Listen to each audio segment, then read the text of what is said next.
Amis sportifs, bonsoir. Vous êtes bien sur One TV. L'émission s'appelle Échauffement. Échauffement qui fait le décryptage de l'actualité sportive au plan national, continental et international. Et vous avez avec moi toute mon équipe ce soir. Je commence par GPP, c'est Gilles Chris, Amakwe, Haïté. Bonsoir. Bonsoir FSP, bonsoir à toutes et à tous. Un plaisir renouvelé d'être en votre compagnie et de partager cette tribune à nous consacrer, bien évidemment, consacrée exclusivement au sport. Gérard Yaobi, mais sans vie. Arouebia, bonsoir. Bonsoir FSP, bonsoir amis téléspectateurs de One TV, heureux de vous retrouver ce soir. Et notre invité, c'est Cyril Diakpo, qui est coordonnateur du projet African Women at Fitness. Bonsoir, monsieur. Bonsoir, FSP.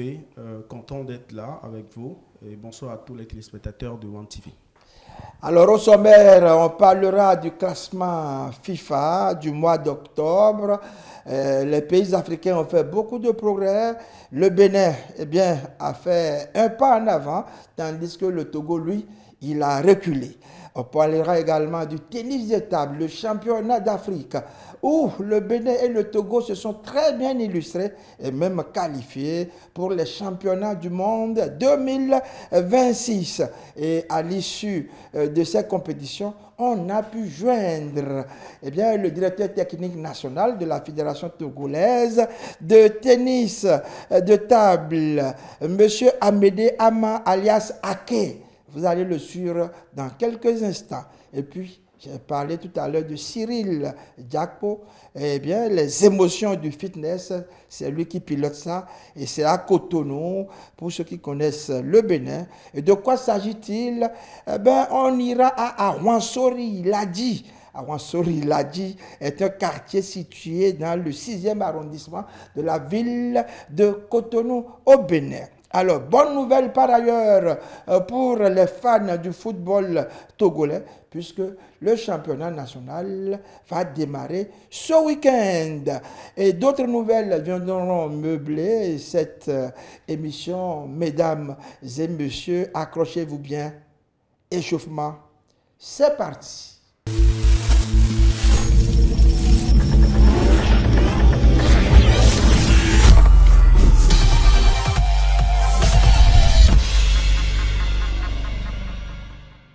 Classement FIFA du mois d'octobre, je le disais dès l'entame, que le Togo et le Bénin, eh bien, l'un et l'autre, le Bénin s'est bien comporté parce que le Bénin est monté d'un cran alors que le Togo recule.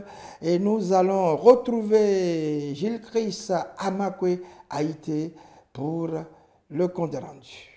Le football africain poursuit son ascension lente mais régulière dans le dernier classement mondial publié le vendredi 17 octobre 2025 par la Fédération internationale de football association FIFA en Afrique. Le Maroc domine toujours les débats et reste le seul pays du continent présent dans le top 20 mondial. Il est suivi du Sénégal, de l'Égypte, de l'Algérie et du Nigeria qui complètent le groupe de tête. Pêle-mêle, le Togo est classé 34e au plan continental puis 124e au niveau mondial. Le Bénin, lui, occupe la 19e place en Afrique et le 92e rang au plan mondial. Le Congo est 39e en Afrique et 134e sur le plan international. Le Niger, lui, est classé 25e en Afrique puis 108e au niveau mondial. Le Gabon, quant à lui, est 15e au niveau africain et 77e à l'international. Le Burkina Faso est classé 12e en Afrique et à la 63e position au plan mondial. La République démocratique du Congo est 11e en Afrique puis 60e mondial. Le Cameroun est classé 9e en Afrique et 54e au niveau international. Quant au Mali, il est classé 8e en Afrique et 53e sur l'échiquier international. La Côte d'Ivoire est 6e sur le continent africain et 42e à l'échelle mondiale. La Guinée est 16e en Afrique et 80e mondial. À l'échelle mondiale, la FIFA place désormais l'Espagne en tête du classement devant l'Argentine. Championne du monde en titre, la France et l'Angleterre. Le Portugal et le Brésil se partagent respectivement les 5e et 7e places.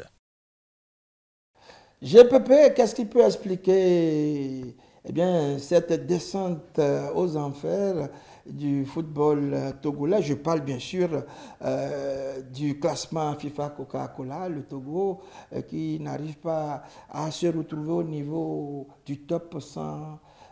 C'est quand même un peu regrettable. Oui, c'est pas qu'un peu, hein, c'est énormément regrettable quand on connaît le visage réluisant présenté par les éperviers du Togo, jadis ou naguère, selon la prononciation que vous voulez.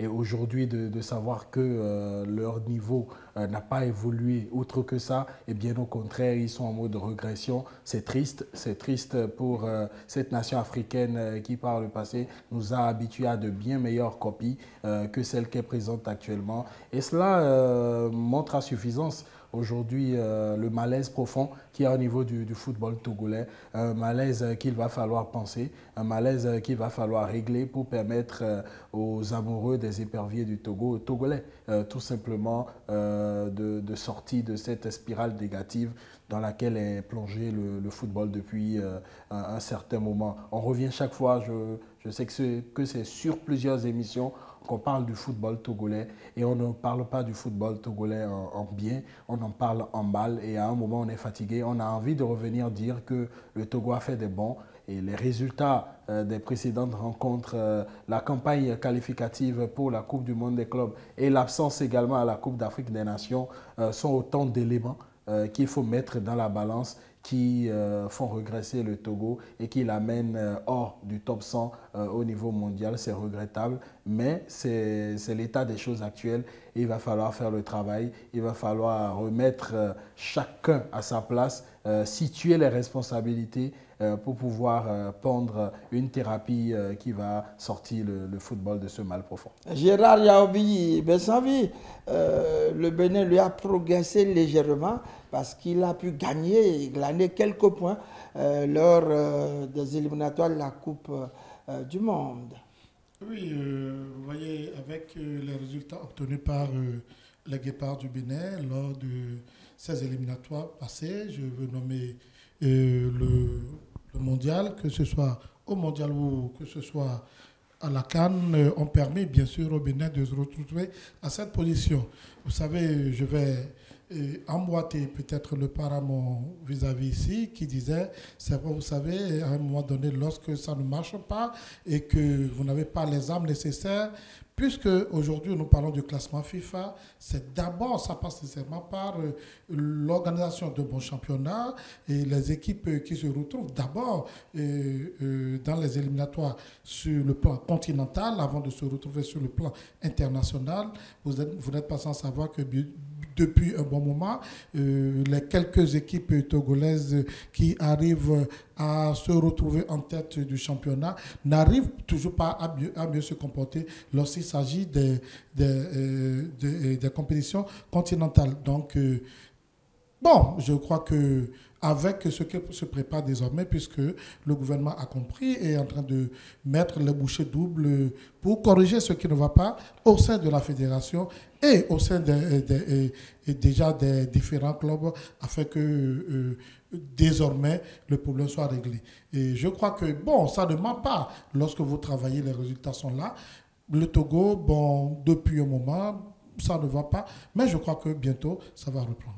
Alors, on le souhaite pour le football togolais et même pour le football béninois. Hein. Bon, le top 100, ce n'est pas suffisant. Il faut aller dans le top 50 et pourquoi pas dans le top 20 et 10.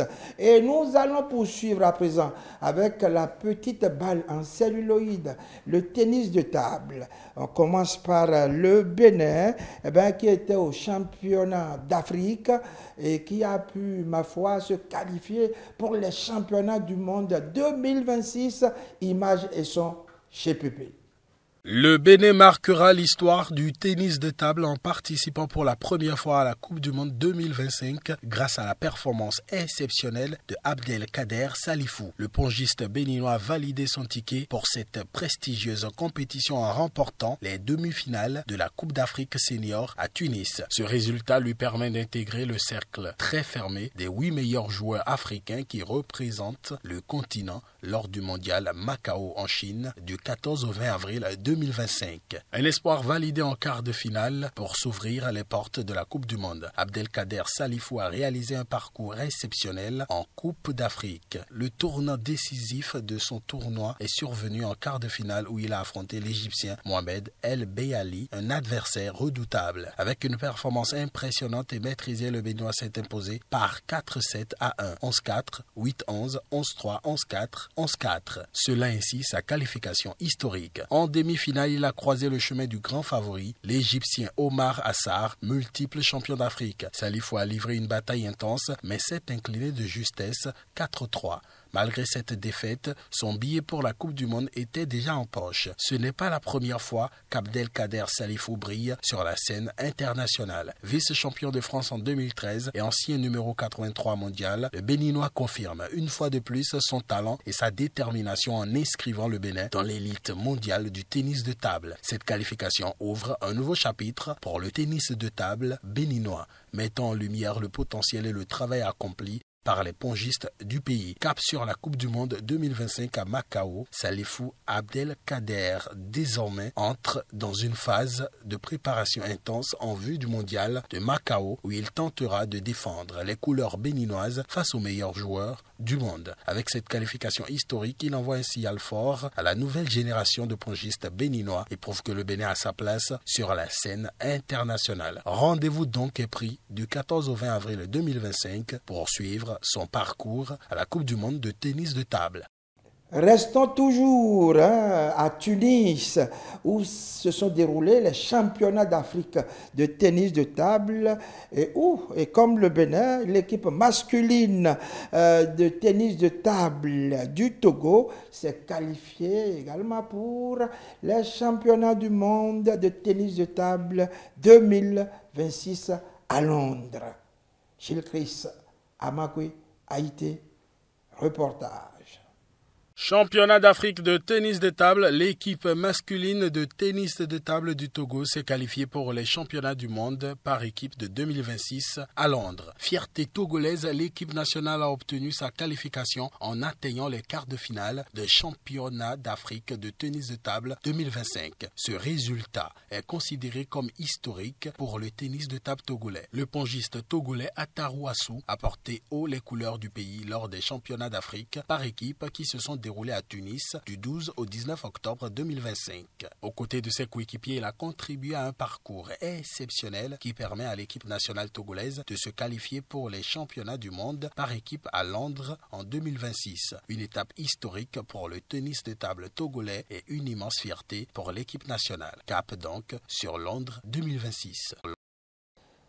Et à l'issue donc de ces performances, surtout du côté du Togo, nous avons pu joindre le directeur technique national de la Fédération togolaise de tennis de table, un monsieur que nous aimons beaucoup parce que au niveau de cette fédération togolaise de tennis de table, nous constatons qu'il y a un professionnalisme qui ne dit pas son nom.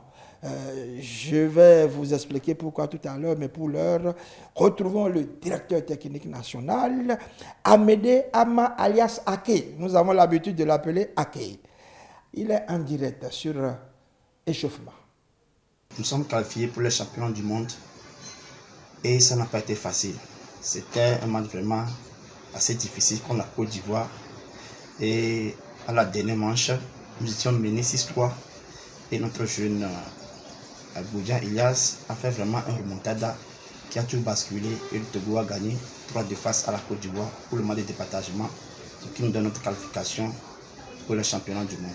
Le Togo s'est qualifié plusieurs fois au championnat du monde et également c'est une qualification historique pour nous, en ce sens que pour la première fois le Togo a aligné des jeunes joueurs qui ont combattu pour ces championnats d'Afrique et ils ont su tirer le point du jeu pour avoir cette qualification à Londres.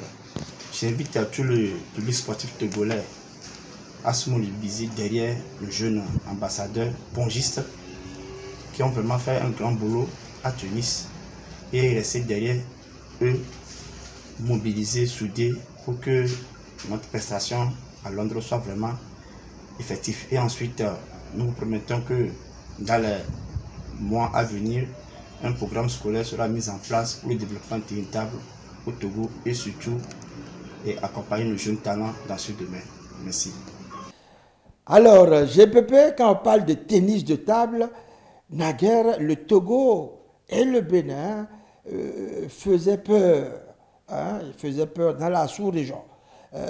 Aujourd'hui, il semble d'ailleurs que et le Togo et le Bénin, le Nigeria étant en tête, meilleure nation, il faut le dire, il faut dire que les deux pays-là essayent chaque fois de faire un peu plus pour faire parler de leur nation. La preuve, les deux pays se sont qualifiés pour les championnats du monde. C'est une première historique. Votre réaction? Non, il faut tout simplement saluer les prouesses de ces deux instances fédérales, aussi bien au niveau du Togo qu'au niveau du Bénin. On sait que, de par le passé, vous avez dit, ils ont fait trembler plusieurs nations. À un moment, il y a une sorte de léthargie au niveau des deux nations. C'est comme j'aime le dire, c'est un peu comme des destins siamois. Et il a fallu que de part et d'autre, on puisse batailler pour que la petite balle en celluloïde puisse à nouveau avoir droit de cité et surtout avoir une belle organisation autour de sa gestion. Je veux citer pour preuve au Bénin le professeur Francis Moïse Dossou qui, depuis sa prise de fonction à la tête de la fédération, a mis en place un dispositif qui permet aujourd'hui aux gens de jouer convenablement aux compétitions de la discipline, d'avoir des championnats nationaux, d'avoir du rythme, d'avoir également du challenge, de pouvoir se frotter aux plus grands, aux plus expérimentés. Et c'est en train de porter ses fruits. Ce n'est pas rien, ce n'est pas anodin de savoir que d'un certain passé proche et récent, où ces nations n'avaient plus véritablement voix au chapitre, qu'elles arrivent aujourd'hui à avoir des performances, quitte à se qualifier et pour les premières de leurs histoires, que ce soit du côté du Togo comme du Bénin, pour des phases finales mondiales. C'est tout simplement historique et c'est à saluer. On va juste leur dire de ne pas se coucher sur leur laurier, de ne pas penser qu'ils ont accompli le plus grand, mais de continuer par qu'on ait seulement des élans individuels, mais qu'on ait quand même de forts nombres, de grandes participations au niveau des pongistes de part et d'autre. C'est important, c'est à saluer, mais il faut dire que tant qu'il reste à faire, rien n'est encore fait, comme le dit le dicton. Gérard Yaovi, mais sans vie. C'est à croire qu'à des moments donnés où d'autres disciplines régressent, les disciplines d'autres, c'est le moment pour elles de prendre. Et je crois d'ailleurs qu'il vous souvient dans un passé récent, lorsqu'on prend par exemple du côté de la bosse, c'est des disciplines dans lesquelles nous avons reconnu beaucoup plus le Bénin et le Togo. Aujourd'hui, c'est vrai, nous pouvons dire que du côté du Bénin, le foot est en train de prendre le pas sur plusieurs disciplines, puisque les Béninois se sont qualifiés pour la CAN. Dans le même temps, nous avons assisté tout récemment à certaines fédérations qui ont quand même émergé. C'est la preuve que lorsqu'on y met du sérieux, les résultats accompagnent. Aujourd'hui, les pongistes sont en train de prouver d'ailleurs à suffisance qu'on peut désormais compter sur eux, puisque, qu'ils vous souviennent, dans un passé récent, les vétérans béninois ont vraiment montré de quoi ils étaient capables lorsqu'ils étaient du côté du Ghana. Aujourd'hui, et dans le même temps, nous avons souhaité que la jeune génération puisse leur emboîter le pas.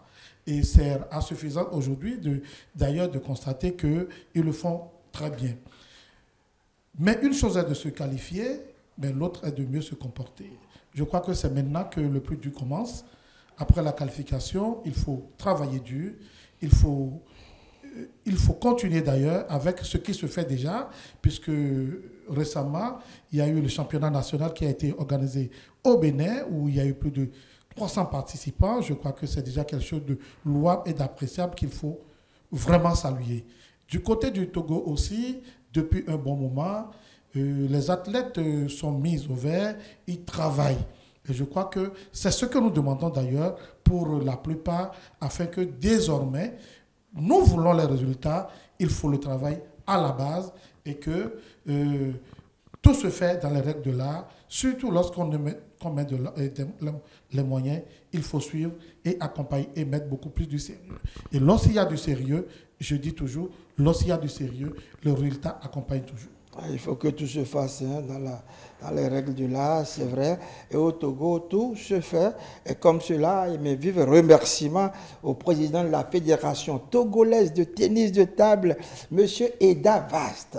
C'est un grand monsieur, un grand dirigeant. Oui. Et un coup de fil et tout de suite, il règle le problème. Je vais justement, comme vous, saluer son pragmatisme légendaire, sa patte managériale qui se ressent. C'est pour dire, c'est comme j'ai dit, ces deux instances fédérales, depuis quelques temps, ont quand même la chance d'avoir deux bons monsieur à leur tête qui sont dotés d'une vision et d'une envie de porter ces deux nations-là au firmament en ce qui concerne cette discipline et de les voir du côté de Londres dans les tout prochains jours. Je pense que ce n'est pas anodin.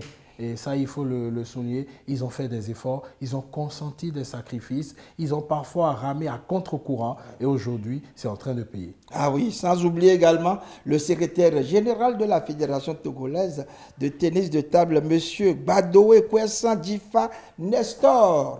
Eh bien, tout cela font un travail formidable au niveau de la Fédération togolaise de tennis de table. Chapeau simplement.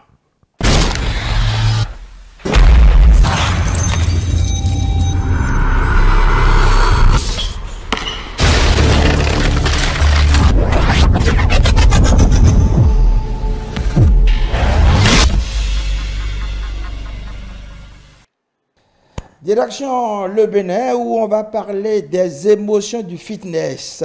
C'est à Cotonou. De quoi s'agit-il exactement? Direction à Ouansori, il a dit, c'est un quartier de la ville de Cotonou. On retrouve GPP pour le compte rendu. Les émotions du fitness sont une initiative transversale du projet sportif African Women at Fitness qui vise la promotion du sport pour tous, une réalité contemporaine qui se développe dans les grandes villes africaines. L'événement est organisé par M. Cyril Diakpo, coordonnateur du projet African Women at Fitness. Cette initiative se veut itinérante avec un ancrage à Cotonou pour atteindre les autres grandes villes du Bénin, voire de la sous-région. Et c'est le quartier à Ouansori-Ladji, situé dans le 6e arrondissement de la ville de Cotonou, qui était à l'honneur ce 18 octobre 2025. En effet, la fréquence d'organisation de cette activité est mensuelle ou trimestrielle, parce qu'elle vise à promouvoir un espace cosmopolite favorable au dialogue, à la découverte et au dépassement de soi pour vivre en santé à travers la pratique du sport de groupe. Pour le lancement, les populations étaient sorties nombreuses, signe qu'elles sont intéressées et n'attendaient qu'une telle opportunité. Selon l'organisateur, M. Cyril Diakpo, cette initiative repose sur une communication via des canaux digitaux dédiés aux associations de sport pour tous et l'implication de relais communautaires grâce à une collaboration avec les élus locaux, en l'occurrence les chefs de quartier. Cyril Diakpo, vous êtes le coordonnateur du projet African Women at Fitness. Comment est-ce que tout ça s'est passé à Ouansori, Ladji, parce qu'ils sont nombreux à vous suivre en ce moment du côté du Bénin? Merci FSP, bonsoir à tous les téléspectateurs qui nous suivent en ce moment. Le projet African Women at Fitness, c'est un concept qu'on a lancé il y a 3 ans qui vise à faire la promotion du sport pour tous 100% féminin. Et il s'est fait qu'au cours de ces 2 activités, les hommes ont voulu y participer. Mais comme c'est un concept 100% féminin, après l'édition, on s'est dit qu'on pouvait trouver une autre approche pour faire participer les hommes. C'est ce qui a donné naissance de façon transversale aux émotions du fitness.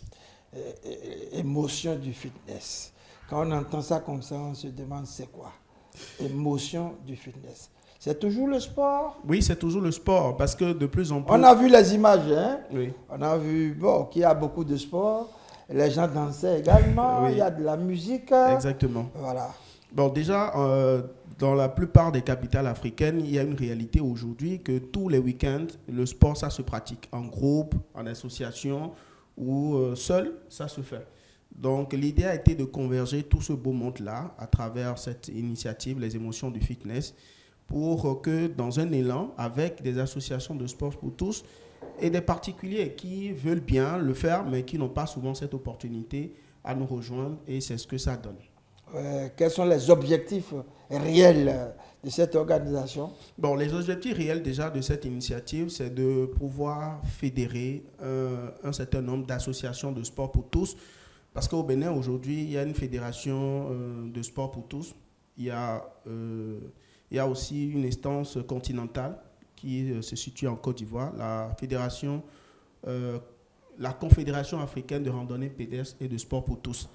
Donc l'idée est de vraiment fédérer, comme je l'ai dit tout à l'heure, les associations, mais des particuliers qui n'ont pas la chance aussi d'intégrer ces associations. Et ça fait son petit bonhomme de chemin. Vous étiez dans le 6e arrondissement? Oui, nous étions dans le 6e arrondissement de Cotonou, plus précisément dans le quartier Awansori-Ladji, qui est un quartier périphérique de Cotonou. Je ne dirais pas que c'est un quartier qui n'est pas trop connu.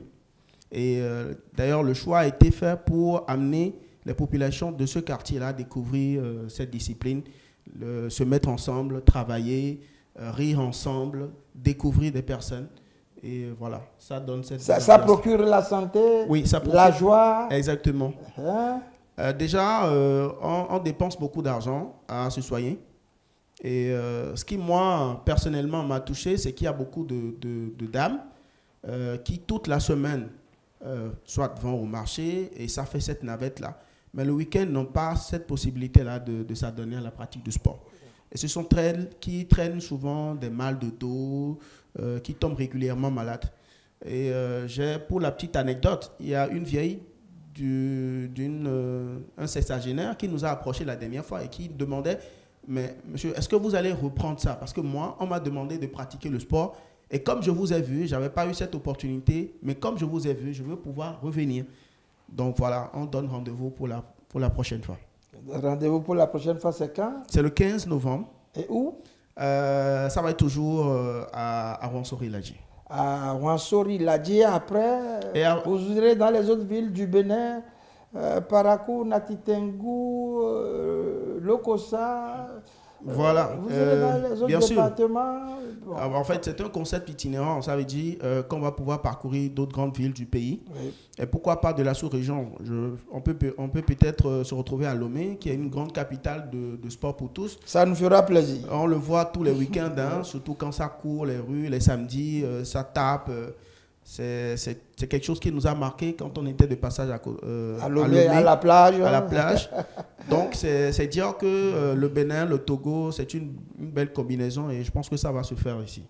Alors, Cyril Diakpo, un message à ceux qui veulent bien pratiquer votre discipline et qui ne savent pas comment s'y prendre. Ben déjà, il ne faut pas se donner de raisons pour ne pas pratiquer le sport. Le sport, c'est pour la santé, c'est pour notre bien-être. Vaut mieux faire l'effort de pratiquer le sport et être en santé que se retrouver à l'été et voilà. Après, découvrir qu'il faut pratiquer le sport. Et maintenant, pour tous ces amoureux, toutes ces personnes qui veulent pratiquer le sport, vous avez la possibilité de nous rejoindre. Comme je l'ai dit tout à l'heure, la prochaine édition, c'est le 15 novembre, c'est à Awansori-Ladji. On donnera certainement des contacts pour des personnes qui voudraient nous rejoindre. Allez-y. Ok, c'est le 01 60 00 39 51. Alors, nous sommes une télévision panafricaine où on nous suit un peu partout en Afrique. Donc, veuillez mettre l'indicatif. L'indicatif, c'est le plus 229 01 60 00 39 51. Voilà. Je crois que on sera toujours à vos côtés. Merci pour... Parce que nous voulons faire quand même connaître ces sports qui sont marginalisés, que les gens ne connaissent pas. Nous, à One TV et dans Échauffement, on va les faire connaître. Vous me donnez, FSP, vous me donnez l'occasion de faire un clin d'œil au responsable de la Fédération béninoise de sport pour tous, en l'occurrence le secrétaire général, M. Olympe Roundjet, qui fait beaucoup pour cette discipline. Pour l'information, on a près de 200 associations de sport pour tous, rien qu'à Cotonou. Ça, ce n'est pas à l'intérieur du pays. C'est la preuve que c'est une discipline qui est en train de prendre. Et je pense que dans les jours à venir, dans les mois, dans les années à venir, c'est une discipline sur laquelle il faudra compter. On va l'inviter sur On va l'inviter à One TV dans Échauffement. Hein. Merci beaucoup et infiniment merci à One TV, cette chaîne panafricaine, pour l'honneur que vous nous faites d'être passé sur votre plateau. On vous suit depuis tous les jeudis, depuis Cotonou, et on continuera de vous suivre. Merci. Merci Cyril Diakpo. Je rappelle que vous êtes le coordonnateur du projet African Women at Fitness. Et sans transition, nous allons nous rendre maintenant sur les stades du Togo. Bonne nouvelle d'ailleurs pour les fans du football togolais. Le championnat national reprend ses droits de cité ce 26 octobre. Les précisions avec Gilles Chris Amakwe Haïti. La nouvelle saison du championnat de première division D1 est lancée. La Fédération togolaise de football FTF a dévoilé le calendrier de la saison. La compétition se déroulera en deux phases. La phase aller, composée de 13 journées, s'étendra du 26 octobre 2025 au 25 janvier 2026. Elle sera suivie de la phase retour programmée du 15 février au 24 mai 2026, soit un total de 26 journées. 14 clubs sont en lice pour décrocher le titre national avec à leur tête la SCK, association sportive des chauffeurs de la COSA, championne en titre, qui tentera de défendre sa couronne face à une concurrence déterminée. En prélude à cette nouvelle saison, la traditionnelle Supercoupe servira d'échauffement. Le duel a opposé le champion SCK au vice-champion Gbokoulesu des Lacs le dimanche 19 octobre. La SCK est sortie vainqueur en dominant Gbokoulesu par 3-0 au stade municipal de Lomé. L'homme de la soirée se nomme Adjiraf Seydou,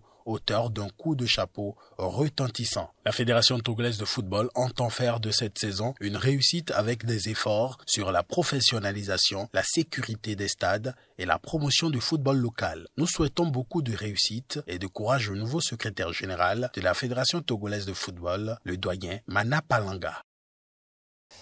Allez, vive le football togolais, puisque c'est avec 14 clubs qu'on organise ce championnat. Je pense que c'est l'un des meilleurs sur le continent. On a vu dans des pays où on joue avec plus de 30 clubs, on joue avec 20 clubs, 25 clubs, un championnat. Je pense que ce n'est pas sérieux.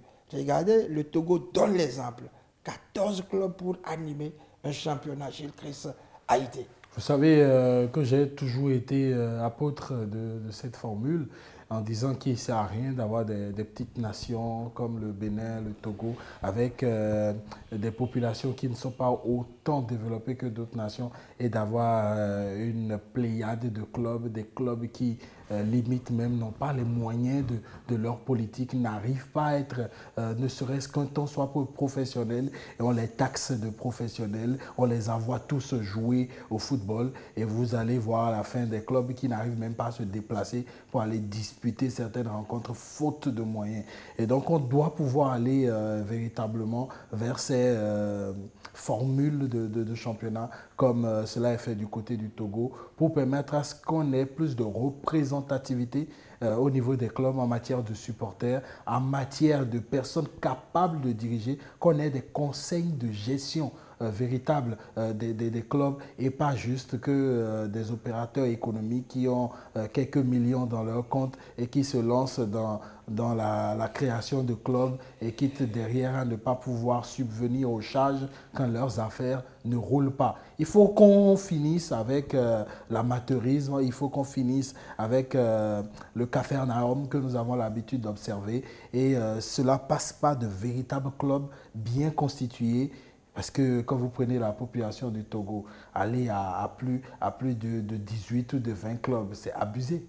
Les 14, qu'est-ce qu'on en fait déjà? Est-ce qu'on en prend bien soin? Est-ce que les joueurs sont dans les meilleures conditions qu'il faut? Est-ce que le professionnalisme tant chanté, souhaité et voulu est chose exacte? C'est à cela qu'il faut travailler. Je pense que c'est déjà un grand pas et qui est entrepris par la Fédération togolaise de football. Il faut les féliciter. Il faut féliciter le football togolais en général. Et on espère que de cela, de bien meilleurs résultats vont sortir, des joueurs aguerris, des clubs capables d'aller titiller les autres sur le continent vont commencer par émerger. Gérard Yaobi, mais sans vie, on constate quand même que du côté du Togo ont fait l'effort de réduire, de jouer avec 14 clubs. Ça, c'est formidable. Je profite pour dire, pour faire un coucou au secrétaire général de la Fédération togolaise de football, notre douanier Mana Palanga. Eh bien, il est aux affaires depuis maintenant quelques semaines. Alors, malgré ces efforts, malgré tous ces efforts, le Togo n'arrive toujours pas à titiller les grands clubs sur le continent. Quand on parle des compétitions interclubs, on retrouve toujours en tête Boulessou et puis Asco de Kara. Mais au finish, le premier tour joué, on retourne à la maison. Et même aussi la SCK. Oui, la SCK également. Oui, déjà, je crois que c'est une joie pour tous les supporters d'ailleurs togolais de savoir que le championnat, quand bien même il a été repoussé, commence bientôt. Je crois que le peuple togolais n'attendait que ça, surtout les amoureux du football. Maintenant, ceci étant, vous avez posé un problème qui est crucial d'ailleurs. Vous savez, au Togo, le véritable problème, ce n'est pas le championnat, mais c'est les acteurs qui animent le championnat. Vous avez parlé de ces équipes qu'on retrouve souvent, l'AS de Kara, Boulessou et consorts, mais c'est la capacité de ces équipes à survivre lorsqu'on parle du plan continental. Puisque, osons le dire, les moyens étant limités par rapport à ces présidents qui n'arrivent toujours pas à recruter les joueurs qu'il faut. Parce que vous savez, quand on parle de plan continental, ce n'est quand même pas une compétition de rue. Et je ne dis pas non plus que le championnat togolais est une compétition de rue. Puisque aujourd'hui, je crois que beaucoup d'ailleurs envient le championnat togolais. Ce qu'il faut faire aujourd'hui au Togo, c'est je l'ai déjà martelé haut et fort.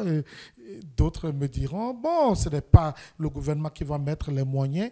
Mais vous savez, le Togo est un petit pays. Le gouvernement met un peu de moyens. Un peu de moyens. Maintenant, il faut que les clubs et les fédérations également arrivent à trouver des mécènes, à trouver des sponsors, à trouver des sociétés sportifs derrière pour pouvoir les aider. On ne doit pas croiser les doigts et attendre toujours le gouvernement qui doit construire des écoles, qui doit construire des centres de santé, les routes. Avoir d'autres priorités. Je suis d'accord avec vous. Il faut juste... Vous parlez toujours comme si sans le gouvernement, le sport ne peut pas vivre. FSP, je crois que tous, autant que nous sommes sur ce plateau, nous sommes d'accord que le sport est un vecteur de développement. Affirmatif. Le sport, c'est cette vitrine qui dévoile, qui montre le pays sur le plan international. Ouais. Donc, lorsque nous partons de là, il est important que le gouvernement ne soit pas fatigué. Il est important que le gouvernement accepte qu'il faut toujours accompagner. Encore qu'au Togo, encore que la FIFA met beaucoup de sous actuellement pour la promotion et le développement du football, la FIFA des filles, etc., etc. Oui, nous sommes d'accord. Voilà. Et d'ailleurs, le Togo aussi jouit de ce affirmatif. Voilà. Donc, il est important d'abord de suivre les centres de formation, puisque au Togo, il n'y en a pas trop.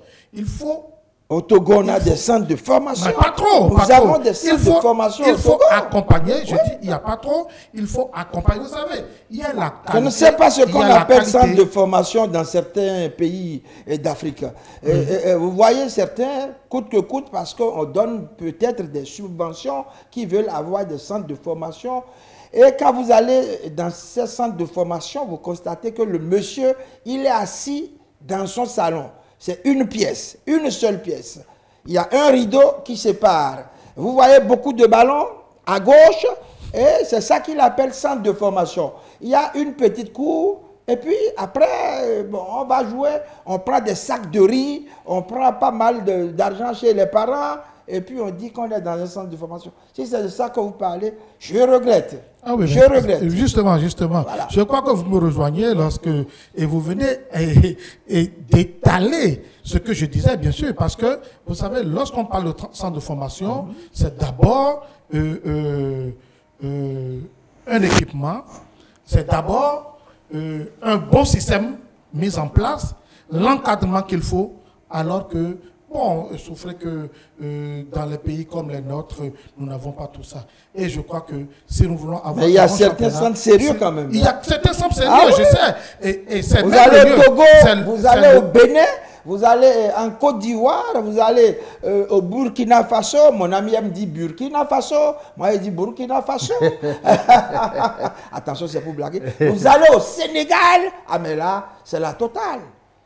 Oui, nous sommes d'accord. C'est ça qu'on appelle centre de formation. Oui, c'est ça qu'on appelle centre de formation. Et je dis, c'est ce qu'il faut nécessairement, véritablement pour le Togo aujourd'hui, puisque vous venez de le souligner, lorsqu'il s'agit du Togo à l'international ou même sur le plan continental, puisque ça fait un bon moment que le Togo est pratiquement absent. Et ce n'est pas bon. Passer par là. Il faut franchement qu'au niveau du Togo, il faut reprendre les trucs à la base, former les joueurs et étoffer l'effectif de ces équipes qui animent le championnat national de ces joueurs afin d'avoir d'abord un très bon championnat, un championnat de qualité, parce qu'il ne suffit pas seulement d'avoir un championnat pour le simple fait de l'avoir, il faut avoir un championnat vraiment bien animé avec des joueurs de qualité. C'est seulement à cet titre que nous pouvons avoir de meilleurs joueurs qui pourront étoffer. Et d'ailleurs, c'est le lieu pour moi de lancer un appel à ces internationaux togolais qui aujourd'hui ne sont plus aux affaires de venir investir pour leur pays, de venir accompagner déjà la jeunesse, puisque c'est vrai, peut-être d'autres diront, nous n'avons pas eu ces accompagnements, mais il faut reconnaître qu'aujourd'hui, le football évolue et il faut réellement un accompagnement de qualité pour avoir de très bons joueurs. Haïté Amako, vous êtes d'accord avec lui? En sport, il n'y a pas de génération spontanée. Non. Il faut forcément prendre le temps qu'il faut. Il faut être patient, savoir que former, savoir que mettre en terre, ça prend du temps avant, derrière, de pouvoir jouir des fruits. Certaines nations l'ont compris. Vous avez cité tantôt le Sénégal. Ça porte les fruits. Je ne vais pas aller plus loin. Le Sénégal a tout gagné. Le Sénégal a tout gagné. Tout gagné. Ça dit, dans toutes les catégories, le Sénégal gagne. Et aujourd'hui, regardez le royaume chérifien qui est en train de donner une très belle leçon. Ah oui. On va y venir tout à l'heure. Le Maroc également. Le Maroc qui est en train de donner une très belle leçon au monde entier. D'autres nations l'ont fait avant. Vous vous rappelez de cette génération de Kroos et compagnie qui allaient prendre le mondial. C'est les gens qui ont joué en catégorie d'âge, qui à un moment ont été pris par Joachim Löw et qui par la suite l'ont retrouvé chez les plus grands. Et derrière, la mayonnaise a forcément pris des garçons qui savaient se retrouver idéalement sur le terrain parce qu'ayant joué ensemble, ayant mis en place des automatismes. Et tout ça, ça s'apprend. Il ne faut pas qu'on fasse du charlatanisme ici. Il faut du maraboutage et penser qu'on est en train de faire du football. Vous avez su bien le dire. Des gens, à cause des subventions du million, pour l'exemple qu'il y a au Bénin. Dans certains pays. Au Bénin? Au Bénin, où le million qu'on donne pour les centres de formation. Ah oui, mais l'actuel ministre, semble-t-il, on a il y a des indices. Des indices d'évaluation aujourd'hui oui, mais on ne donne plus l'argent comme ça. Oui, ça c'est arrivé parce qu'on a constaté que des soi-disant promoteurs de centres de formation, alors qu'en vrai, ils sont dans de la bricole, ont prouvé leurs insuffisances en faisant courir n'importe comment les enfants sur de la latérite à n'en point fini, en ayant eux-mêmes en n'ayant pas eux-mêmes de la formation nécessaire pour orienter ces enfants-là. Et c'est justement ça, la formation. Lorsque vous-même, vous n'êtes pas formé, vous voulez former des jeunes, ce n'est pas possible. Oui. Et au niveau du gouvernement béninois, le ministre des Sports a décidé de convertir ces subventions en formation. On doit les former. Ces entraîneurs de centre ces entraîneurs qui dirigent les centres de formation, il faut qu'ils soient formés. Absolument. Et ça se passe en ce moment. C'est une très bonne chose. Oui, à la FVF, on a des désignations CAFC, CAFD, etc. que les gens sont en train de passer. Je pense que c'est de bon augure. Il faut que les gens souffrent.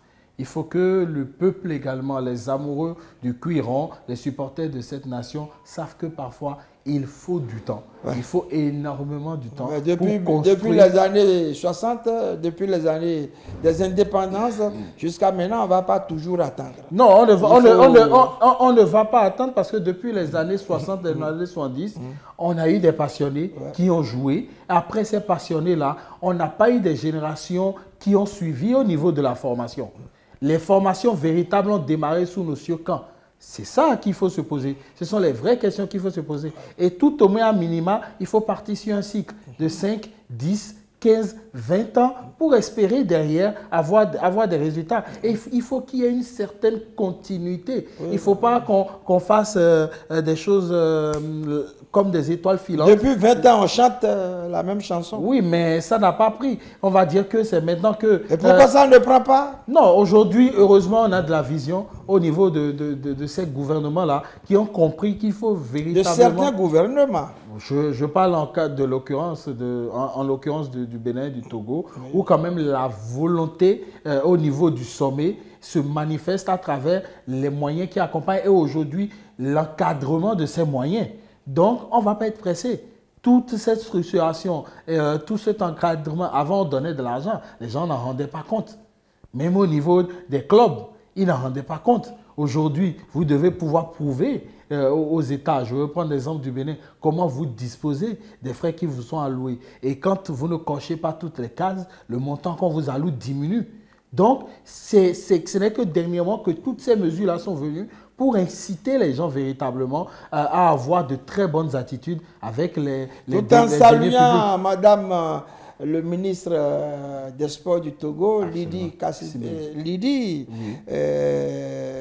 qui fait un travail formidable. Oui. Je voudrais également saluer le ministre des Sports du Bénin, Benoît Dator, qui est un auditeur et qui dit, écoutez, il faut fermer le robinet du détournement. Bon, c'est tellement que ça ne va pas plaire à certains.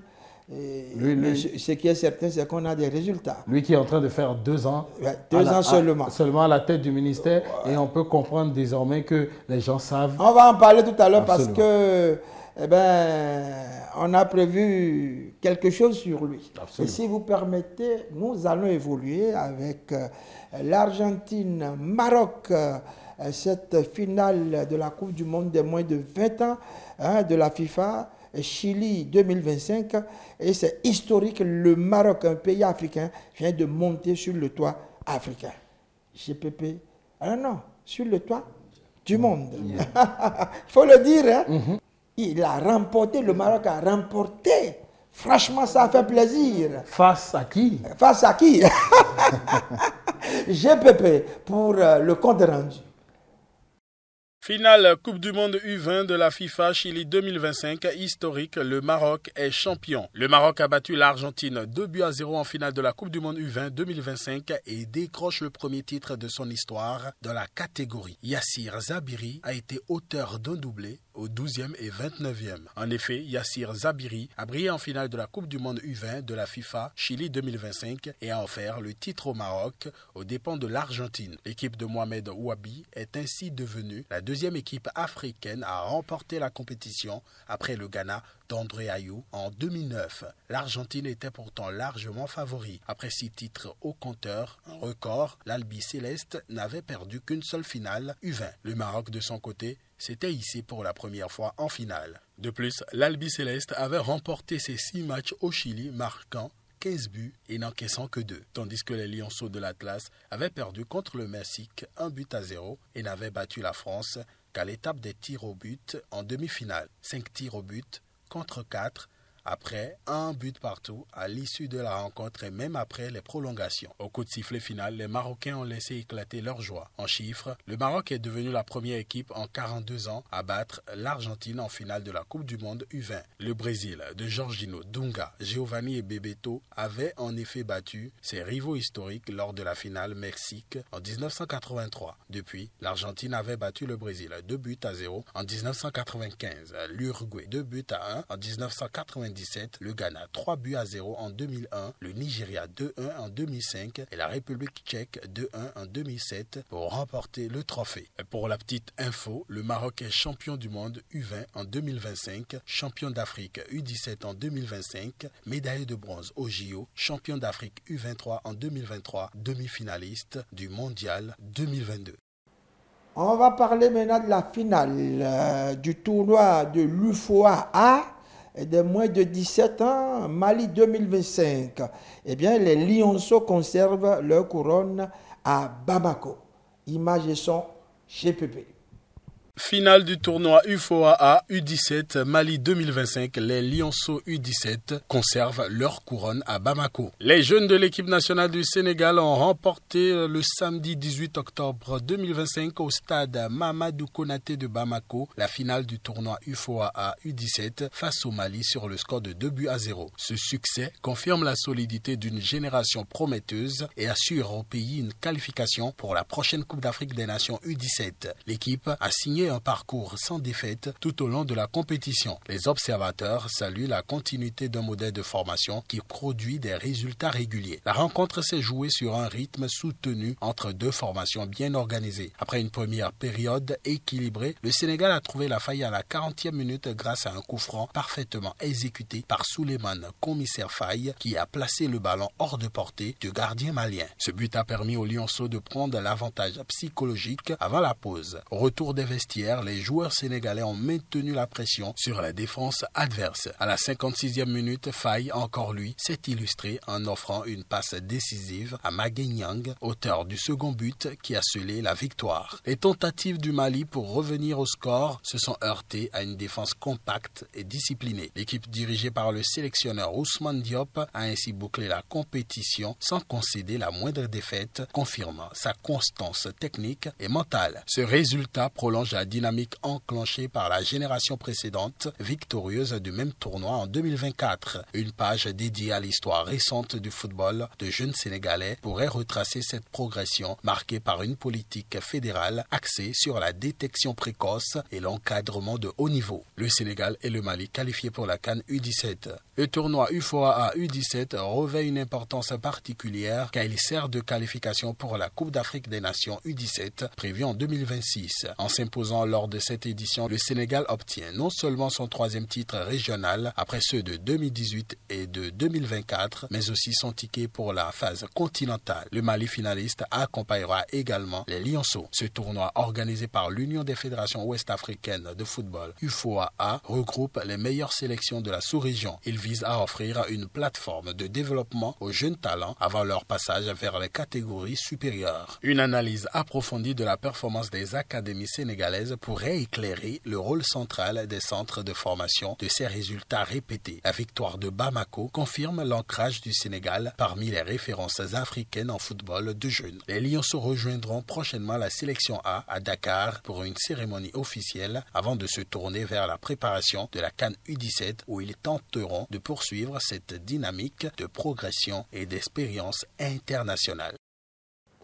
Et voilà, j'ai parlé tantôt, mesdames et messieurs, du Sénégal, avec ses centres de formation. J'ai dit que le Sénégal gagne tout, et a presque tout gagné. Je fais un clin d'œil au président de l'AIPS Zone Afrique, Thiam Abdoulaye, qui est du côté de Dakar et qui nous suit. Eh bien, j'ai raison ou pas? Ben oui, le Sénégal aujourd'hui, ça n'étonne pas, parce que, on le disait tantôt dans nos précédentes analyses, ça fait partie des écoles qui forcent aujourd'hui l'admiration en matière de formation à la base, en matière de catégorie d'âge. De plus en plus au Sénégal, on observe qu'il n'y a pas de génération spontanée. Les gens savent se passer le témoin. C'est devenu un credo désormais que notre génération doit faire tout autant, sinon plus, que celle qui nous a précédés. Et depuis un bon moment, voilà, au niveau des catégories d'âge sur le continent, ils sont en train d'imposer leur dictat à toutes les nations. Et je pense que ce n'est qu'à ce prix que l'Afrique, progressivement, comme vous l'avez dit, va prendre les rênes au niveau mondial.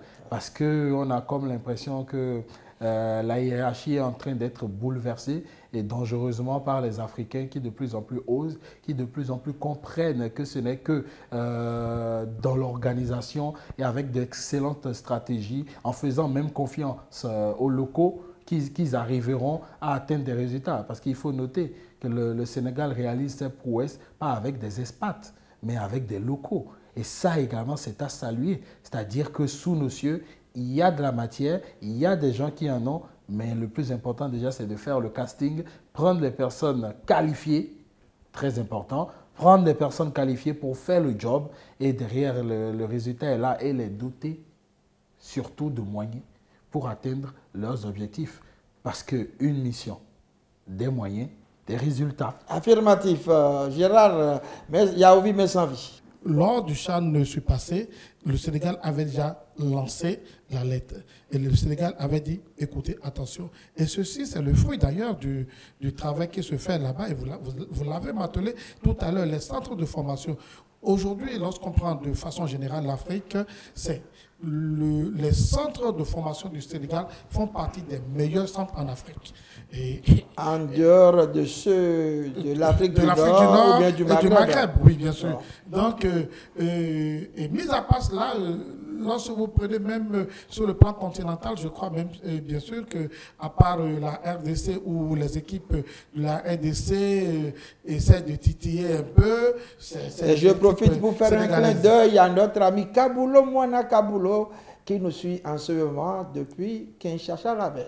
Donc, je crois qu'il faut juste féliciter les Sénégalais et demander au reste de l'Afrique de leur emboîter le pas. Parce que lorsqu'il y a du sérieux, je l'ai toujours dit, lorsqu'il y a du sérieux, il y a toujours les résultats. Affirmatif. Et vous savez également que le Bénin va jouer le Nigeria. Ce n'est pas au niveau des seniors hommes. Ça va être ce vendredi, c'est-à-dire demain à 15h. Et c'est comptant pour le dernier tour des éliminatoires de la CAN féminine Maroc 2026. Il s'agira d'un duel pour une place à la CAN féminine 2026 GPP.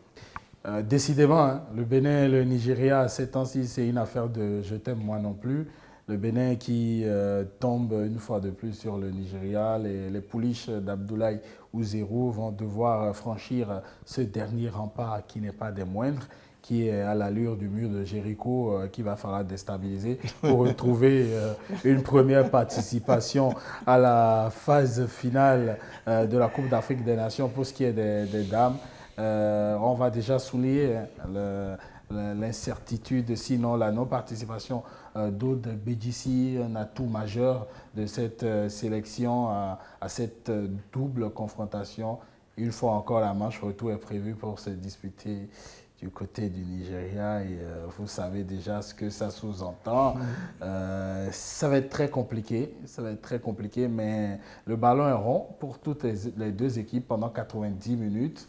Mais la réalité est là. La réalité est là. N'est-ce pas, Gérard Yaoui Messanvi? C'est un orgue qui est en face, mais il y a quand même des arguments à faire valoir. Ici, je ne pense pas. Côté Amazon. Non, ici, je ne crois pas parce que ces Super Falcons sont multiples championnes. Je vais dire champion ou championne, comme vous prenez ça comme vous voulez, d'Afrique. Oui. Et donc, ça va être un peu difficile. Les Béninoises vont jouer crânement leur chance. Je sais que leur entraîneur, leur sélectionneur, c'est un garçon très sérieux. C'est le fils de Abdoulaye, qui était capitaine de l'équipe des Bœufs du Borgou dans le Bénin. On l'appelait Petit Sori. Son fils fut d'ailleurs capitaine, le sélectionneur actuel de ces Amazones fut capitaine de l'équipe junior du Bénin. Il fait un travail appréciable dans déplaise aux détracteurs. Je pense que c'est un garçon très sérieux et qui peut faire vraiment tourner la machine. Il a beaucoup de chance et nous pensons que le Bénin a de fortes chances, mais malheureusement, c'est l'ogre nigérien. Gérard Yaoui Messanvi. Je crois que les Amazones il va revenir sur son même discours. Oui, bon, peut-être que je vais vous surprendre. Sinon, moi, j'ai même je prends plus de plaisir même à suivre ces Amazones qui, moi, en tout cas, me rassurent par leur manière de jouer d'ailleurs. Parce que depuis un bon moment, je crois que c'est les Amazones du Bénin qui, moi, ma foi, peuvent faire douter tout un peuple, peuvent même faire rêver tout un peuple.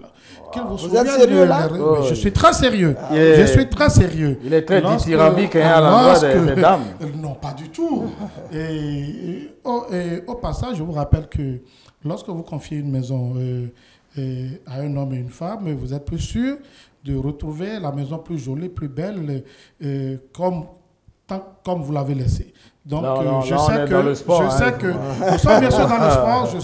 Nous sommes bien sûr dans le sport. Et je sais qu'avec la détermination et bien sûr le travail qui s'abat du côté du sélectionneur national, je crois bien sûr que c'est vrai que ce sera difficile, puisqu'il faut dire la vérité, ce sera très difficile.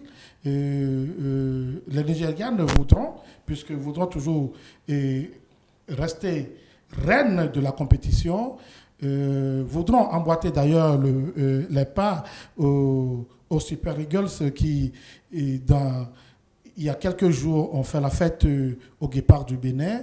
Mais je dis, attention, ne pas prendre à la légère les Amazones du Bénin. Ouais, là je suis d'accord avec vous parce que nous sommes dans le football et tant que les 90 minutes ne sont pas terminées, il ne faut pas vendre la peau de l'ours sans l'avoir tué, dit-on, n'est-ce pas, mon cher GPP, puisque dans le même registre, mais en ce qui concerne les interclubs de la CAF, on va retrouver le vice-champion du Bénin, Coton FC, qui sera opposé à San Pedro. Et ce sera samedi, le lendemain, à 16h, toujours au stade de Kégué à Lomé. Une rencontre décisive en Coupe de la Confédération. Je pense qu'ici, les Béninois ont plus de chance parce que Coton FC est un habitué déjà au niveau de la Ligue des Champions et qui joue la Coupe de la CAF et qui a réussi à sortir la tête de l'eau lors de sa première rencontre, qui va rencontrer San Pedro. Quand on parle de San Pedro, ça ne veut rien dire. Je pense que Coton FC est mieux aguerri et je pense qu'ils ne vont pas décevoir parce que ces clubs, lorsque vous parlez bien d'eux, eh bien, ils vous déçoivent. J'espère que ça ne va pas être le cas, mais ce que je sais, en tant que vieux routier quand même de ce genre de compétition, Coton FC semble sur le papier être le meilleur. Gérard Yaovi, mais sans vie. Coton FC s'est bien comporté déjà à l'aller, parce que ce n'est pas facile d'ailleurs d'aller en terre étrangère et de revenir au Bécaye avec un point. Et il faut rappeler aussi que c'est San Pedro d'abord qui avait scoré et que Coton est allé chercher l'égalisation. Donc, et lorsque je vois le comportement, que ce soit du côté et techniquement ou tactiquement, je pense bien sûr que Coton FC part avec vraiment favori de ce match de retour. GPP. Oui, c'est vrai que San Pedro, je vais aller dans le même sens que vous, abonder dans votre sens de réflexion en disant que San Pedro, ce n'est pas un foudre de guerre, c'est pas le Dynamo de Zagreb ou je ne sais pas encore quel autre club mentionné ou encore Ashanti Kotoko. Non. Je ne manque pas de respect. Ouais. Je ne manque pas de respect à l'adversaire. L'adversaire n'est pas là par hasard. L'adversaire a mérité. Ouais. Mais quand on dit un foudre de guerre au niveau continental, on sait aujourd'hui les Mamelodi Sundowns, Al Ahly d'Égypte ou encore la GS Kabylie, les habitués qu'on connaît, ce n'est pas un foot de guerre. Et vous avez su bien le dire, du côté de la Côte d'Ivoire, lors de la manche aller, c'est un but partout, contre toute attente. Et je pense que si les cotonculteurs, une fois du côté de Kégué, ne se voient pas déjà exceptionnels et font un match aussi appliqué qu'on l'a eu à l'aller, ils ont de fortes chances de franchir cette étape. Et en même temps, ce n'est pas la formation qu'on sent qui viendrait les mettre à mal du côté de Kégué sauf cataclysme, sauf mauvaise négociation de cette rencontre, de cette explication. Donc, bonne chance aux cotonculteurs, aux Coton Boys. On espère pour eux qu'ils ne vont pas décevoir leurs supporters et qui vont bien négocier cette manche retour-là pour se retrouver en phase finale de cette compétition. Et vous savez que c'est une rencontre qui a été... Ces deux rencontres ont été délocalisées au stade de Kégué à cause de la réhabilitation du stade Mathieu Kérékou de Koro. Nous espérons que dans quelques mois, quelques semaines, ce stade sera réouvrir ses portes pour le bonheur des Béninois. Ils sont nombreux à vouloir avoir leur équipe jouer. Toute une campagne, leur pelouse. 2 campagnes qualificatives sans de match à domicile, c'est comme une corvée. C'est ça. Mais ça nous apprendra, ça apprendra à certains à faire face à leurs responsabilités, à bien jouer leur job. Sur le continent, parce que ce n'est pas que le Bénin. Ce n'est pas que le Bénin, ce n'est pas que le Bénin. Non, mais dans le cadre du Bénin, c'est le lieu d'appeler une fois encore les dirigeants pour que quand vous mettez des gens à la tâche, qu'ils fassent bien leur job. Parce que quand on vous envoie des courriers pour vous demander de vous mettre au pas avant que la sanction ne tombe, il est de votre ressort de remonter l'information pour que les incohérences ou les anomalies soient corrigées, pour que tout un peuple ne soit pas privé aujourd'hui du plaisir de voir le plus grand spectacle de toute une nation. Parce qu'un match de la sélection nationale, c'est le plus grand spectacle de toute une nation. Et priver tout un peuple de cela à cause d'incompétence ou de ne pas faire son job, je trouve que c'est un péché contre toute une nation. Je le dis comme ça, et c'était le moyen de déverser ma bile. Allez, nous allons retrouver nos correspondants.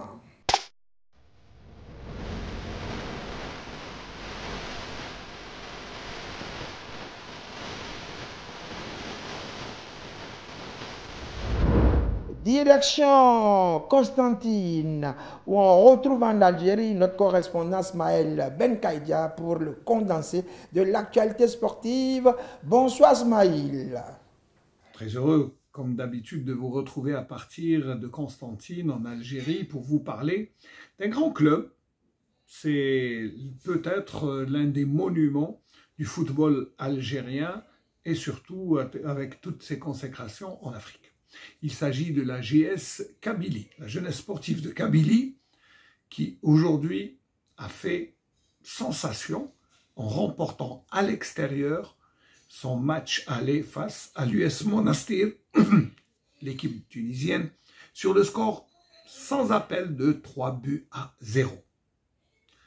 En match aller, il reste le match retour, mais d'ores et déjà, on peut dire que la qualification des Canaries du Djurdjura, c'est leur surnom, est déjà assurée. Et tout cela, il faut dire que les moyens ont été mis à la disposition de l'entraîneur Zinnbauer, l'Allemand, qui est en train de réussir son passage en Algérie. D'ailleurs, lui-même, il dit, dans une déclaration à un journal allemand, qu'il vit ses meilleures années et qu'il est sur un nuage avec un club qui dispose de tous les moyens, mais aussi il n'a pas tari d'éloges sur le public algérien qui l'entoure et qui l'accueille à chaque fois comme un conquérant, comme un triomphant, comme Zinnbauer a su donner cette discipline à l'équipe de la JS Kabylie qui n'en n'est pas à sa première expérience avec un entraîneur étranger, l'emblématique Stefan Zivotko, le Polonais, qui a passé plus de 14 ans à la JS Kabylie, a laissé son empreinte. Je ne pense pas que Zinnbauer, l'Allemand, va faire autant, mieux peut-être, je ne sais pas, mais déjà, après 2 ans, lançant déjà la patte de Zinnbauer, l'Allemand, sur les résultats. La JS Kabylie est en train, d'ailleurs, juste, il y a en match retard, elle a infligé la première défaite à l'USM Renchla, un coriace adversaire. C'est pour vous dire que la JS Kabylie revient sur le plan africain, revient dans le championnat national, et tout ça grâce à une équipe, mais aussi à un entraîneur. Je voulais parler de ça. En attendant, bien sûr, la semaine prochaine, j'espère vous parler bien de l'actualité algérienne. Mais respect FSP à partir de Constantine, votre serviteur Smaël Benkaïdia à partir de l'Algérie. Nous allons nous arrêter à présent à Ouagadougou. Eh bien, vous savez que c'est le Burkina Faso, le pays des hommes intègres, où Antoine Bationo est déjà en ligne, eh bien, pour le condensé de l'actualité sportive. Bonsoir Antoine Bationo. Bonsoir Félix Onde Pépéripé. L'actualité sportive au Burkina Faso a été marquée par le deuxième tour des préliminaires des Coupes africaines de clubs avec la Ligue des Champions, où le représentant burkinabé était Raïmo FC, et la Coupe de la Confédération avec l'Union sportive des forces armées. Tout a commencé avec Raïmo FC qui était face à l'Espérance de Tunis samedi après-midi au stade du 4 août. Malheureusement, l'équipe de Bobo Dioulasso, Raïmo FC, est tombée sur ses installations par 1-0, un but inscrit par l'attaquant de l'Espérantis CB. Et maintenant, il faudra le week-end prochain pour Raïmo FC d'aller réaliser l'exploit à Tunis, ce qui va être très difficile quand on connaît l'expérience et le vécu de l'Espérance de Tunisie, qui a pris une bonne option pour la phase de groupe. En Coupe de la Confédération, c'était l'Union sportive des forces armées, comme nous le disions, face au Djoliba Athletic Club de Bamako. Même score au stade du 4 août dimanche après-midi. Le Djoliba l'a emporté par 1-0, un but inscrit pratiquement dans les dernières minutes de cette rencontre, à la 85e minute. L'USFA a perdu également, donc 2 défaites pour les clubs burkinabés en Ligue des Champions, en Coupe de la Confédération, par le même score de 1-0. Ça serait à Bamako pour l'Union sportive des forces armées d'aller réaliser également l'exploit. Et nous savons tous que ça va être très difficile, mais il faut y aller en espérant qu'au moins un de ces clubs va franchir ce cap-là pour la phase de groupe. Une phase de groupe qu'a atteint l'équipe de Salitas FC à 2 reprises. En dehors de cela, aucun autre club burkinabé n'a réussi cet exploit. Antoine Bationo, One TV. Arrêt sur image.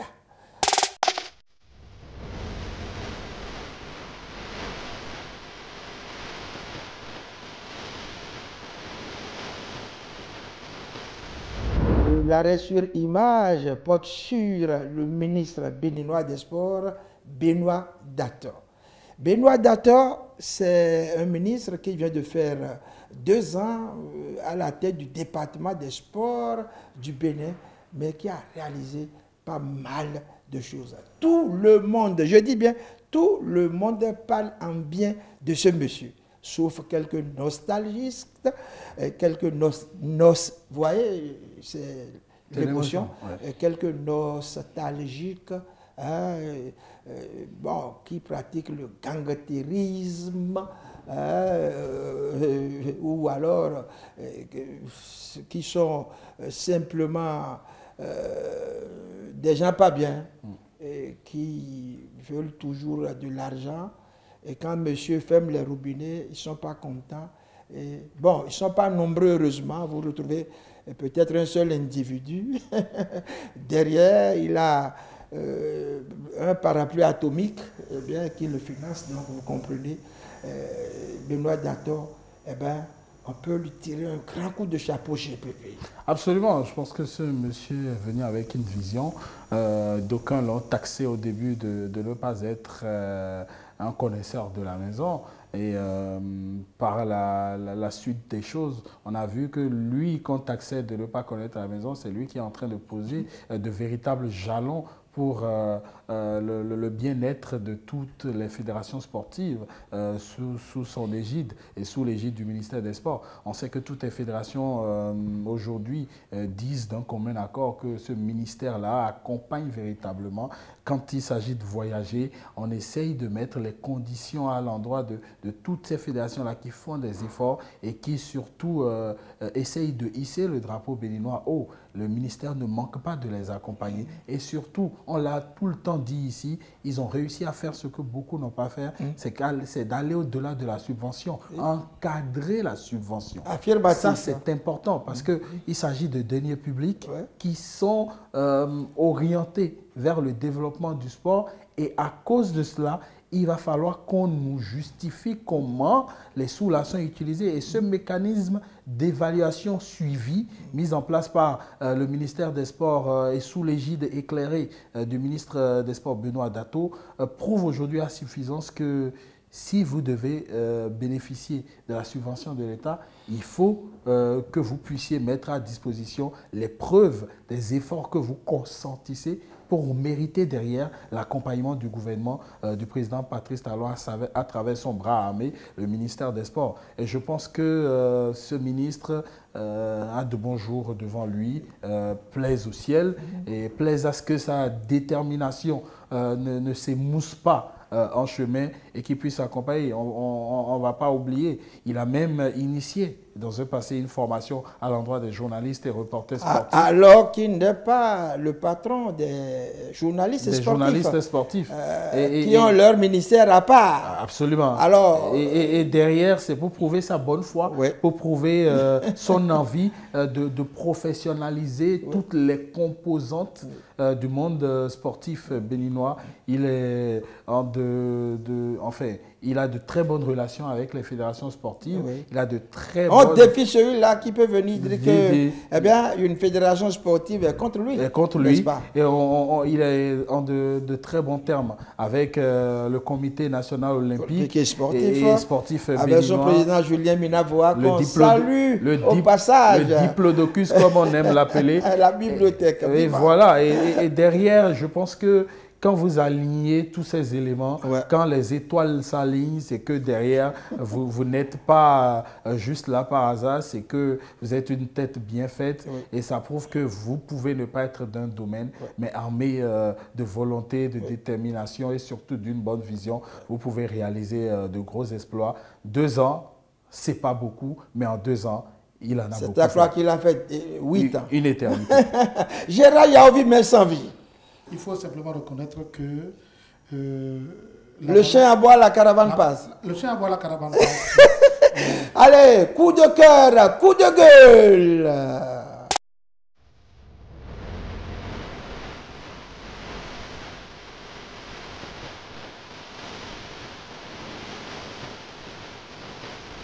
Allez, coup de cœur, c'est avec vous, GPP. Votre coup de cœur, votre coup de gueule. Mon coup de cœur, sinon mes coups de cœur vont à l'endroit, déjà dans un premier temps, du Maroc. Le Maroc qui réalise de très belles prouesses. Le lieu, une fois encore, de saluer le centre de formation Mohamed VI et qui aujourd'hui est salué par les efforts, les sacrifices consentis. Vous qui connaissez très bien ce complexe avec tous les moyens qui ont été mis, le sérieux qui est en train d'être fait et la preuve derrière que la volonté du roi, son Altesse Mohamed VI, que Dieu l'assiste, sa vision d'accompagner le sport et tout cela derrière est en train d'être payé. Et mon second coup de cœur va à l'endroit des pongistes béninois et togolais qui, ma foi, méritent d'être applaudis pour les exploits. On va les applaudir.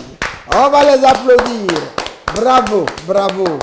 Ils sont qualifiés pour le championnat du monde de tennis de table. Et ce n'est pas anodin. Ce n'est pas anodin. Il faut saluer cela.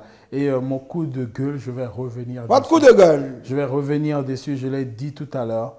Il faut qu'aujourd'hui, que dans certaines nations, quand on confie des missions à des personnes, qu'elles les fassent convenablement. Je vais citer pour exemple le stade de l'amitié générale Mathieu Kérékou. C'est triste aujourd'hui que des milliers d'amoureux du cuiron, des milliers de sportifs béninois soient privés de la joie de voir leur club évoluer sur leur propre station, sur leurs propres installations et également leur sélection nationale d'évoluer à domicile parce que des personnes n'ont pas bien joué leur rôle. Et moi, mon coup de cœur, c'est de dire merci au gouvernement béninois parce que je constate qu'aussitôt, le gouvernement béninois a commencé la réhabilitation du stade général Mathieu Kérékou. Ailleurs, ils n'ont pas pu.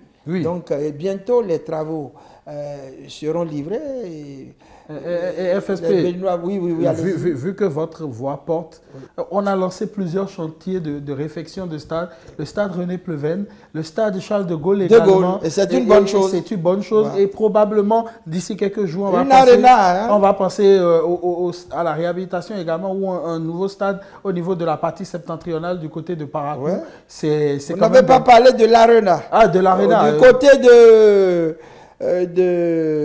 oh là là, à côté de l'ancien ministère des Sports qui est cassé, tout est cassé là. Oui. Allez voir. Absolument. Tout ça, c'est bon pour le sport. En tout cas, les sportifs sont bien lotis, bien logés. L'ex-hall des arts loisirs. Voilà, tout. Ah non, l'ex-hall sera, j'apprends, réhabilité. Ouais, mais tout ce qui entoure est cassé. Absolument. Donc franchement, il y a quand même de très belles choses. Les sportifs béninois seront très contents, très heureux. Et là, je dis que le président de la République, le président Talon, il entre dans l'histoire. Oui. En ce qui concerne le football, en ce qui concerne le sport en général, je pense qu'il y a eu la volonté politique du côté du Bénin et que vraiment, le nom du président de la République, Patrice Talon, sera inscrit en lettres d'or. Absolument, dans les annales de l'histoire en général et du sport en particulier. En qualité de LEGND légende, tout simplement. Allez, mes amis Yaovi. Mon coup de cœur ce soir va vraiment à l'endroit de la Fédération togolaise de football qui vraiment a pris les taureaux par le cornes et bientôt nous aurons le championnat qui va démarrer. Merci. Seulement suivez et accompagnez. Mon coup de gueule, je voudrais m'adresser particulièrement à la FIFA et à la CAF. C'est inadmissible que pour les éliminatoires, qu'on n'ait pas le système VAR. Parce que, après tout, c'est quand même pour une grande compétition. Il est important de cesser de s'amuser, alors qu'ailleurs, nous avons ce système qui fonctionne si bien. Merci à vous, Pépéripé. On va revenir là-dessus parce que j'ai des choses à dire. Allez, avec notre invité, Cyril Jacko, votre coup de cœur, votre coup de gueule. Le coup de cœur, je l'ai déjà dit, c'est cette opportunité que le Bénin a, nos Amazones ont, pour se qualifier. Je pense que vous êtes béninois, effectivement. Donc, moi, je les soutiens à 100%. Je pense que beaucoup de choses ont été faites ces dernières années pour qu'on ait une équipe nationale féminine à ce niveau-là. Donc, saluer le travail qui est fait par le ministère et l'encadrement technique. Je pense que de bonnes choses sont en train d'être faites. Vous constatez que de bonnes choses se font au niveau du ministère des Sports. Oui. Donc, félicitations à ces Amazones. Et voilà, elles ont l'opportunité de rentrer dans l'histoire. Ça se joue et ça se gagne. Votre coup de gueule. Bon, j'en ai pas. C'est pratiquement la fin de cette émission. Je voudrais saluer les hommes de l'ombre, Marzuko Luomo, qui était à la réalisation, assisté de Chris Bankole, que nous saluons vivement pour son professionnalisme. Ali Wassissi était à la coordination éditoriale. Honoré Amoussou, assurait la logistique. Nous avons été maquillés par Tania Perla Cosmétique et nous disons merci à sa directrice générale Tatiana Dazan. Voilà, mesdames et messieurs, à jeudi prochain si Dieu le veut. Bye bye et salut chez vous.